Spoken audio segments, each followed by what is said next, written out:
Hi everyone, so this book is suitable for Key Stage 2. It's called The House of 100 Clocks. It's a fairly new title. The recommended age is about 9, but if your child is a good reader, from about age 8 would be suitable, all the way through to the beginning of secondary school. It's a fantastic mystery book featured based around the Edwardian times, and what's great about it is it's got quite a lot of chapters. So although it's a chapter book with quite small text, the chapters are fairly short, so that will engage the reader and keep them turning the pages. At the front of the book we have a map, which is always great for the children to imagine whereabout the different parts of the story are happening. Also at the back of the book there are a number of quick links which you can visit to extend your child's learning after they've read the story. So we have quick links about clocks, about cars, about living during Edwardian times, lots of different quick links about life in Cambridge during the time. They can continue their learning, they can watch videos and read articles around this book. So that's a really great addition that comes with this. So I'm just going to read you the beginning chapter so that you can get an idea if this would be something that your child would enjoy. Okay, the first chapter, chapter 1, is called The Contract. Helena grasped the bars of the dome bird cage resting on her lap until her fingers ached.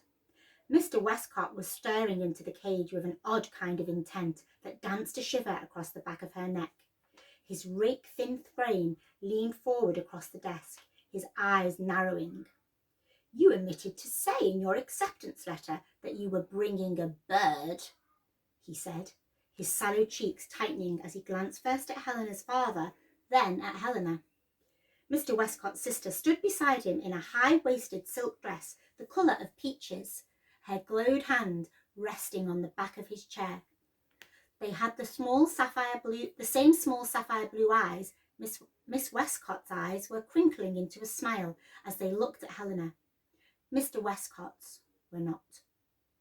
Helena's skin bristled as she glanced at her father, who was sitting bolt upright in his chair, his shoulders taut. "Jack and Jill went up the hill, pail of water, snicker, squawk." Mr. Westcott's forehead furrowed at the bird. "Shh!" Helena murmured, reaching through the brass bars and running a finger down her parrot's shimmery green-blue tail feathers. Mr. Westcott had called her mother's parrot a bird, except he wasn't just any old bird. Orbit was a blue-fronted Amazon. It was important that Mr. Westcott knew that, but Helena sensed now was not quite the right time to give him a lesson on exotic creatures. Miss Westcott's eyes twinkled. "What an amusing parrot," she said in a sing-song voice. The knot in Helena's stomach unwound a little, and she returned the woman's warm smile. Amongst the wood panelling, papers and books in the study, Miss Westcott's smile really was quite dazzling. When she looked Helena in the eye, it made her wish she had worn her best navy coat, the one with the blue silk buttons. Helena tugged at the almost too small sleeves of her beige cotton jacket that her father had said would be more suitable for a stay in Cambridge during what was turning out to be a rather cool and disappointing June. "My sincere apologies, Mr. Westcott, and to you, Miss Westcott," Helena's father said, throwing Helena a look which she interpreted to mean, "Keep that parrot quiet or else."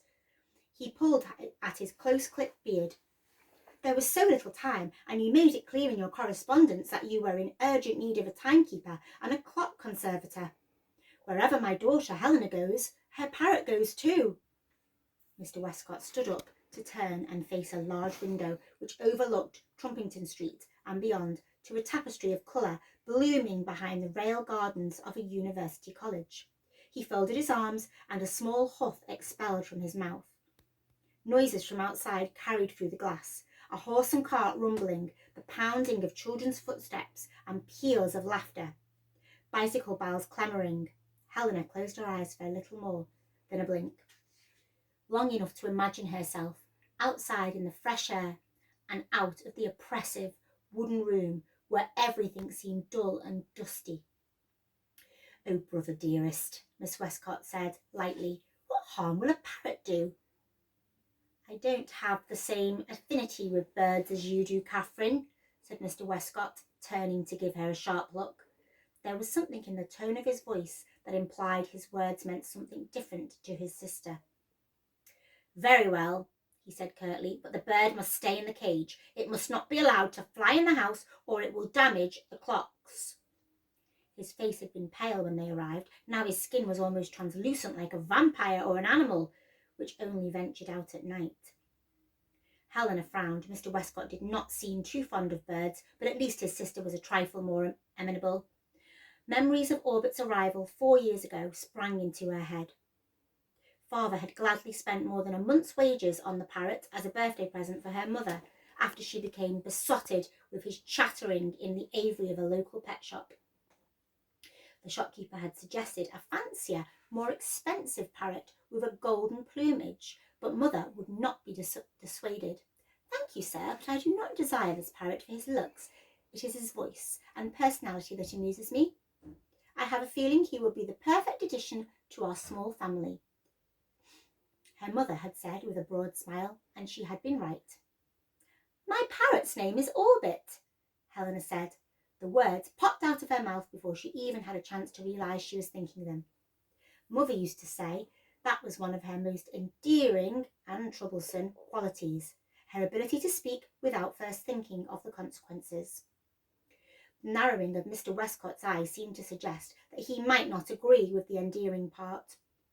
Helena sank into her chair, its wooden engravings digging into her back. "What an interesting name for a bird," Catherine Westcott said, giving Helena another sunny smile. "I should like to be introduced to Orbit, at an appropriate time, of course." A sudden tinkling chime burst from a silver carriage clock standing on Mr. Westcott's desk to mark 1/4 to the hour. The noise reminded Helena of a gentle waterfall. Chimes from other rooms in the house began to bleed through the wooden walls, high-pitched ones, deep ones, silvery-toned and soaring ones. Orbit squawked and screeched in his cage, his pupils wide and dilated. Helena swallowed, gripping the cage bars more tightly. How many clocks did Mr. Westcott have exactly? "This clock conservatory position is extremely well paid, Helena," her father had said the previous week, her eyes shinier than they had been for a while. "Board and lodgings are provided, so I'll be able to save every pound and shilling for a clock-making shop of our own. And Cambridge is a beautiful town by all accounts. I think perhaps it will be good for us to be somewhere new." "But I want to stay in London," Helena had replied, glancing around the small parlour of their suburban terraced house and pausing at the portrait of herself. Mother's round face was rosebud healthy. There was no sign of the terrible sickness which would sweep through their front door and out again, taking Mother with it. "All of our things are here. All of Mother's things are here." "Pop goes the weasel! Mother, mother, mother!" Orbit had squawked, walking along the back of the armchair until he reached Helena's shoulder.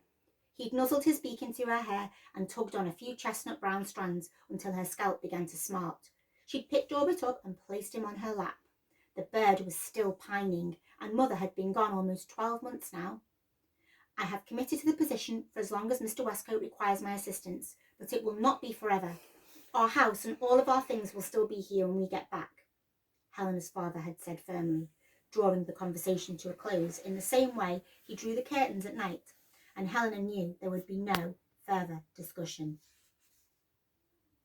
So this is just the part of the introducing chapter to this book.